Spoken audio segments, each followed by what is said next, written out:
I hate Mondays. I don't even work Mondays and I hate Mondays. Nearly everyone hates Mondays. Monday represents the endless repetition of the same work week over and over again. You go to work, pretend not to hate your life, eat generally the same food, watch TV, sleep and repeat. And to be fair, nothing has a more mundane repetitive life than a house cat. Its house is its jungle and the jungle is pretty much dead. No threats, great, but also no wind, no noise, no varied smells, no potential mates, no room to really sprint and stretch your legs and run. No wonder Garfield grows to be a depressed, lazy, self-obsessed, sarcastic, underwhelmed, and comfort food loving cat. Those characteristics sound kind of familiar to a lot of us. Well, that was no accident. Garfield was never designed to be as funny as possible, but to be as relatable as possible. For us to go, hey, yeah, I feel that way too. For me, like most people, I grew up surrounded by Garfield books, having them handed down by my brothers, so for the longest time, I used to think Garfield was just a British comic strip, as you saw Garfield everywhere you looked, in the shops, in the streets, even in schools. There was just so much merch, which is how the writer and artist Jim Davis wanted it to be. Universal, relatable to everyone from every culture, which he most certainly is. He's not old, young, or any specific race. He's not rich or poor, he's just Garfield. However though, for anyone wondering, Garfield did have a location, in Indiana, America, where the creator himself, Jim Davis, is from. For me, Garfield was a very unintimidating way of learning to read and draw. They say when creating a character, you should make it simple enough for even a child to draw and recognise. And holy macaroni, draw I did. I used to sketch my favourite character moments all the time, which always made me want my own big fat ginger cat as a pet, as I'm sure it did most people who read it. It was a comic strip that appealed to all ages, and having a big age gap between me and my brothers, 10 years apart, it was something that was nice to have in common with each other and enjoy.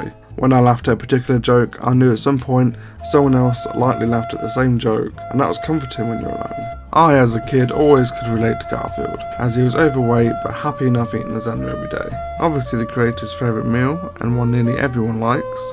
Garfield's humble beginnings come from being born in an Italian restaurant, with lots of other cats, but he refused to eat the disgusting mangy rats, and fancied eating fresh pasta much more, and thus had to be kicked out of his home to stop the chef being put out of business, which is where John found him at the local cat shelter. After seeing the success of Snoopy, and realising that there was, at the time, no comic strip about a cat in the same way, Jim saw that he could make his mark there after failing to make an impact with the less relatable Norm Nat and US Acres, centred around a pig and a fly. By focusing on making him as relatable as possible, he hoped to use that association with Garfield to sell merchandise and get those big bucks. This obviously worked extremely well, as Garfield has been in syndication now for 43 years, selling 135 million copies, translated to 40 languages in 80 countries, and is estimated to have made nearly $1 billion in revenue from merchandise and licensing. Not too shabby for a drawing of a simple fat cat. It holds the Guinness World Records being the most widely syndicated comic strip ever, featuring in more than 2,500 newspapers and journals, and even 15 million fans on Facebook. That's more followers than Matthew McConaughey, Ben Affleck and Edward Norton combined. Even though he originally intended the comic to be about John, until a fellow cartoonist pointed out that the cat was always zinging him and getting the best lines. So the strip should be about Garfield, who inherited the name from Jim's grandfather, James A. Garfield Davis, who himself was named after the American president, James A. Garfield. Quite the connection. The best stories are written about what we know best. Think The Office, Community, and The Green Mile. Maybe not so much that last one, but the point still stands. And Garfield is no different, being based on several different cats that Jim grew up with as a kid. While he no longer draws the characters himself, rather getting employees to do all the dirty work for him, but overseeing the material so that it still feels like it's under one voice.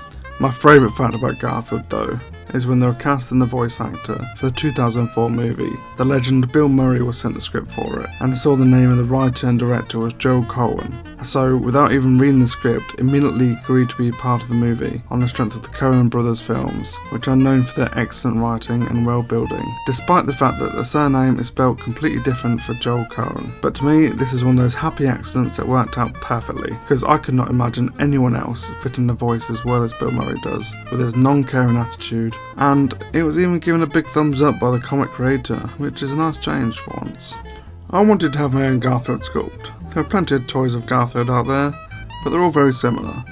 I wanted to try something with a bit more character, so I came up with this idea, and it perfectly describes the relationships of all the characters. You have Garfield trying to feed himself while getting rid of the pesky Nermal, who I always made the error of assuming his gender to be female, based on his big eyelashes and the fact that everyone kept calling him cute, but the writer confirmed that Nermal is actually a boy. So we have him, and of course we have the lovable idiot Odie, who apparently didn't even know how to breathe until he was 3 years old. So I have him unknowingly saving the day, pulling the power cable out the oven, which I folded a lot of tin foil into a rectangle to make, which took a lot more than I thought. I'm still working out how to film myself finishing off the details, so apologies for skipping bits near the end. It was important to make the lasagna maker look well used, as he would use it way more than he does his own litter tray. I messed up Garfield's markings a little bit at the end, but it's not the end of the world. Apart from that, I'm fairly happy with how adorable the sculpt turned out. I'll leave you now for the oscillation of awesomeness. Let me know what you think in the comments below. I'll see you on the next one.